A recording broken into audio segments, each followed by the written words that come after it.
दोस्तों, भारत एक ऐसी भूमि जहां फेथ और मिस्ट्री साथ साथ सांस लेते हैं, जहां मंदिर सिर्फ पूजा की जगह नहीं बल्कि एक टाइम कैप्सूल है जो अपने अंदर हजारों साल पुराना साइंस, आर्किटेक्चर और ह्यूमन इंटेलिजेंस छुपाए हुए हैं। इन मंदिरों में एक नाम ऐसा है जो हर श्रद्धालु के दिल में बसता है और हर रिसर्चर को हैरान कर देता है। श्री जगन्नाथ मंदिर, पुरी, ओडिशा।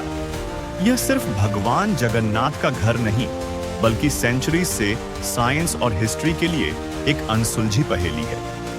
ऐसी पहेली जिसे सुलझाने के लिए मॉडर्न टेक्नोलॉजी भी कई बार नाकाम रही है। आज हम आपको इस मंदिर की यात्रा पर ले चलेंगे, एक ऐसी यात्रा जो फेथ, हिस्ट्री और साइंस के क्रॉसरोड्स पर खड़ी है, जहां हर मोड़ पर आपको एक नया रहस्य मिलेगा और शायद आपके मन में यही सवाल छोड़ेगा, क्या यह सच है या कोई डिवाइन इल्यूजन? कहानी शुरू होती है 12वीं शताब्दी में। गंग वंश के राजा अनंत वर्मन छोड़गंग देव, एक राजा जिसके सपनों में बार बार भगवान जगन्नाथ का आशीर्वाद आता था। उन्होंने विशाल मंदिर का निर्माण शुरू करवाया, लेकिन भगवान जगन्नाथ की पूजा इससे भी पहले से हो रही थी। पुराणों में उल्लेख है कि यह स्वरूप भगवान विष्णु के नीला मधाव का है। कहानी में बताया जाता है कि बहुत पुराने समय में एक आदिवासी मुखिया विश्व बसु गहरे जंगलों में नीला माधव नाम के भगवान की पूजा करते थे, लेकिन जब राजा के लोग वहां पहुंचे तो वो मूर्ति गायब हो चुकी थी। उस जगह उन्हें सिर्फ एक पवित्र लकड़ी का टुकड़ा मिला जिसे दारू ब्रह्म कहा गया। इसी लकड़ी से भगवान की मूर्ति बनाई जाती है और हर 12 साल बाद नवकलेबर नाम के भव्य उत्सव में इन्हें बदला जाता है। लेकिन दोस्तों, ये तो बस शुरुआत है।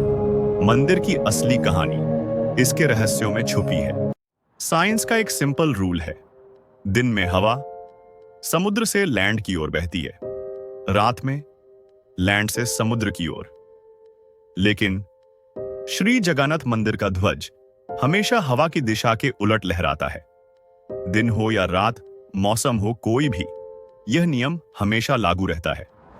सोचिए, आप समुद्र किनारे खड़े हैं, हवा आपके चेहरे को छू रही है, आप मंदिर को देखते हैं और ध्वज हवा को नजरअंदाज कर उल्टी दिशा में नाच रहा है। 2015 में IIT की एक टीम ने एनीमोमीटर से हवा की दिशा और ध्वज का टेस्ट किया। रिजल्ट, हवा नॉर्मल दिशा में लेकिन ध्वज विपरीत। थ्योरी, शायद टेंपल की आर्किटेक्चर एयर प्रेशर पैटर्न्स बदल देती हो, लेकिन जब इस डिजाइन को रेप्लिकेट करने की कोशिश हुई, नतीजा 0। क्या यह सिर्फ कोइंसिडेंस है या कोई एंशिएंट एरोडायनामिक सीक्रेट? पुरी का समुद्र मंदिर से सिर्फ 2 किलोमीटर दूर है, लेकिन जैसे ही आप सिंह द्वार में कदम रखते हैं, समुद्र की आवाज अचानक गायब हो जाती है। अकूस्टिक इंजीनियर्स ने साउंड मीटर लगाया। रिजल्ट, मंदिर के गेट की स्ट्रक्चर और सराउंडिंग वॉल्स साउंड वेव्स को ब्लॉक कर देती है। लेकिन सवाल यह है, 800 साल पहले इस तरह की अकूस्टिक इंजीनियरिंग नॉलेज कहां से आई? श्री जगन्नाथ मंदिर के ऊपर न कोई पक्षी उड़ता है और न कोई एयरप्लेन। AI रिकॉर्ड्स कहते हैं यह ऑफिशियली नो फ्लाई जोन नहीं। मैग्नेटिक इंटरफेरेंस, रेडिएशन, अब तक कोई भी थ्योरी कंफर्म नहीं हो पाई। हर दिन लाखों लोग मंदिर में महाप्रसाद पाते हैं, कभी कमी नहीं, कभी बर्बादी नहीं। कुकिंग मेथड, 7 क्ले पॉट्स एक दूसरे के ऊपर रखे जाते हैं और सबसे ऊपर वाला पॉट सबसे पहले पक जाता है। थर्मोडायनामिक्स का रूल यहां उल्टा है। साइंटिस्ट्स कंफ्यूज, प्रीस्ट्स बस कहते हैं यह जगन्नाथ की कृपा है। मंदिर के ऊपर 20 फीट का सुदर्शन चक्र कहीं से भी देखें, यह आपकी तरफ ही फेस करता है।